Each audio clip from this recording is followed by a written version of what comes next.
When you decide to start growing a vegetable garden, your first year may be the most labor intensive.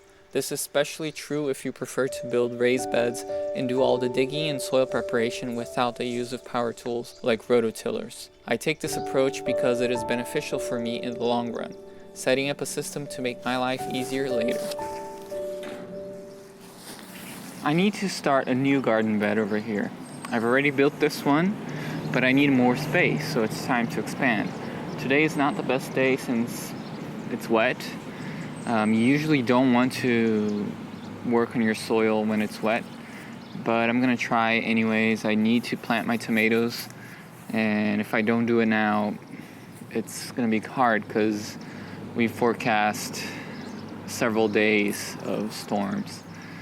It's not gonna rain all the time. It's been more of a thunderstorm situation, so hopefully I can get this simpler bed here. It's not going to have all the bells and whistles of this one. It's not going to need to be protected from groundhogs, I hope. But it's going to be based on this one. My plan was to grow tomatoes and other crops groundhogs and rabbits don't usually bother. So while I wanted to make the shape of the bed be harmonious with the gazebo-like structure I had built already, it would not include any of the bells and whistles. Before I start digging, I need to take some considerations, and they have to do with design. I want the design to be functional because design is form and function. Not only has to look nice, it has to be practical. For that reason, I want to align all the beds, and they're going to be basically squarish shapes of the same size. I want to align them so they're in a grid. That makes it easier to take care, to have paths, to access things. But I also want to make sure that the path between the beds is at least 3 feet long. I may make it 4 feet, depends on how generous I'm feeling, just to make access easier and things don't feel as cramped. I have a little bit more space in this garden than previously, so I think I'm going to be more generous this time. Laying out the right dimensions when building garden beds is crucial for a functional and pleasing design. As a rule of thumb, you don't want beds that are larger than 4 to 5 feet width-wise, since you must be able to access the center portion of the bed without much difficulty. Usually, a person can reach in comfortably about 2 feet from the edge of a bed, making 4 feet the ideal width of beds, especially if they are long. Since I was creating squarish beds, I knew 5 feet would work for me. Another important consideration is the paths between your beds. Getting the right width for the garden paths will significantly impact the ease with which you access the beds. In my last place, I used very narrow paths of 12 to 18 inches to maximize the space, but here I had more room to play around with. I've decided to stick with a 36-inch path here because this is the auxiliary path, it's not the main one, so it doesn't need to be as wide. And also 36 should be enough to go through with a wheelbarrow, and I think it's good for here. Over there, I'll probably go with 48 or even a little bit more. But before I even start digging, I feel it's helpful to use some guides to mark out what you need. If you want to go perfectionist and go all out and have laser levels and bubble levels and rulers and trigonometry and GPS, whatever you need to do your layout to come to perfection, then do it. But I'm of the philosophy that whatever, just do it by eye. I do believe that alignment is important, but I'm not that much of a stickler to absolute perfection. I think it's kind of nice when there's a bit of imperfect into otherwise perfect design, because it just implies the hand. I was creating a grid of squarish beds aligned to the house. It would have a wider path linking the front garden to the backyard, serving as the main thoroughfare to get from one place to the other. This would be 5 to 6 feet wide. In one side would lay the series of these gazebo-like protected beds I plan to have, in a long, more narrow bed next to the house's foundation, flanking the other side of the path. My auxiliary path next to the bed I was currently preparing would be 3 feet wide, spacious enough to transit freely and wide enough to pass with a lawnmower.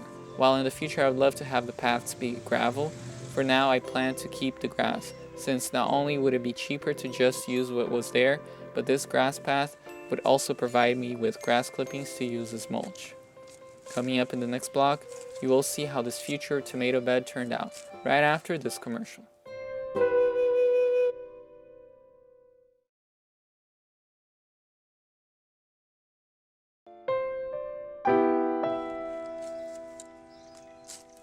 Since I was starting my garden almost a month too late, I needed to get my plants in the ground as soon as possible. That is something crucial, especially for crops like tomatoes that need a long, warm season to produce well.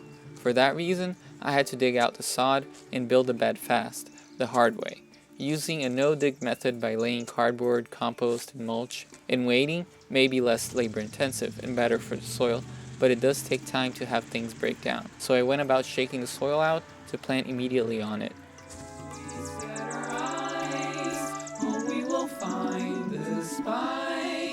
Thorns and gullies we persevere. Hope is our guide. We learn to live, to dance, to breathe, to find our ways to promised lands. Fortunately, because the soil in this area of the garden has great tilth, it was crumbly despite the rain. If this soil were predominantly clay, I would not be able to work with it if it's too moist. Turning over wet clay can be disastrous to soil structure. It must never be done. Quando o povo unido em sorte vê que é irmão, todo aquele que semeia amor no coração. You can use an overturned garden fork to aid you in separating the soil from the sod. While this certainly is hard work, it is rather meditative. It is funny the amount of plastic artifacts I could find buried in the soil from possible garden parties of past generations. I wonder what future archaeologists will say of our culture. Mountains we set our eyes, home we will find despite thorns and gullies we persevere. Hope is our guide, we learn to live. After removing all the sod, I started to define the edges of my bed and dig deeper the corners where I would install the corner posts to hold the fence board walls. The ground had a slight slope to it, but I wanted this bed to be level. I was happy with it as long as it looked balanced enough to the eye.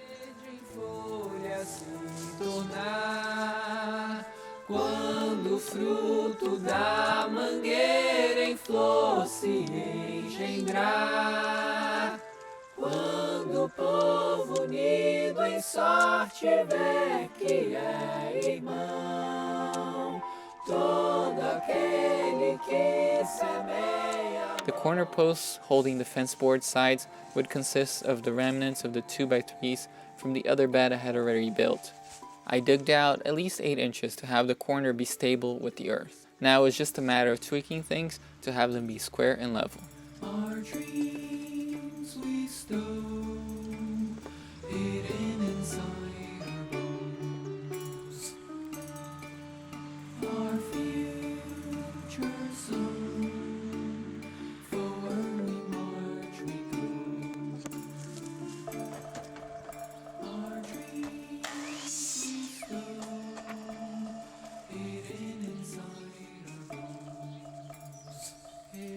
inside our bones. Once I had the boards in place, I used some spare drywall screws I had laying around to secure the sides in place.